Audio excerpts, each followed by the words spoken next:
நெல்லை மூன்றடைப்பு அருகே வாகை குளத்தைச் சேர்ந்தவர் தீபக் ராஜா, வயது 30. காதலியுடன் கேடிசி நகரில் உள்ள பிரபல ஹோட்டலில் இன்று உணவருந்த சென்றார்.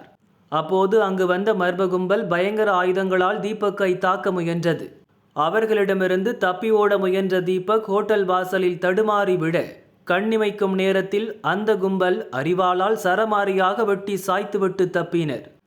காதலி கண்முன்னே கழுத்து, முகம் சிதைந்த நிலையில் இரத்த வெள்ளத்தில் கிடந்த தீபக் அதே இடத்தில் இறந்தார். காதலன் துடிதுடிக்க வெட்டி கொலை செய்யப்பட்டதை பார்த்த தீபக் ராஜாவின் காதலி கதறி எழுதார். நெல்லை மாநகர போலீஸ் துணை கமிஷனர் ஆதர்ஷ் பச்சேரா உள்ளிட்ட அதிகாரிகள் சம்பவ இடத்தில் ஆய்வு செய்தனர். முதற்கட்ட விசாரணையில் கொலை செய்யப்பட்ட தீபக் ராஜா மீது ஏற்கனவே கொலை உள்பட சில வழக்குகள் நிலுவையில் இருப்பதாக கூறப்படுகிறது.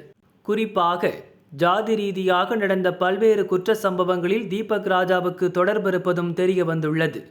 இவர் 2012 கொலை செய்யப்பட்ட தேவேந்திர குல வேளாளர் கூட்டமைப்பின் நிறுவனர் பசுபதி பாண்டியன் ஆதரவாளர் என்றும் கூறப்படுகிறது.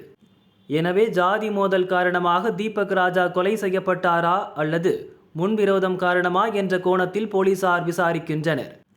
நெல்லையில் ஆள் நடமாட்டம் மிகுந்த சாலையில் பட்டப்பகலில் காதலி கண்முன்னே காதலன் கொடூரமாக வெட்டி கொலை செய்யப்பட்ட சம்பவம் பெரும் பதட்டத்தை ஏற்படுத்தியது.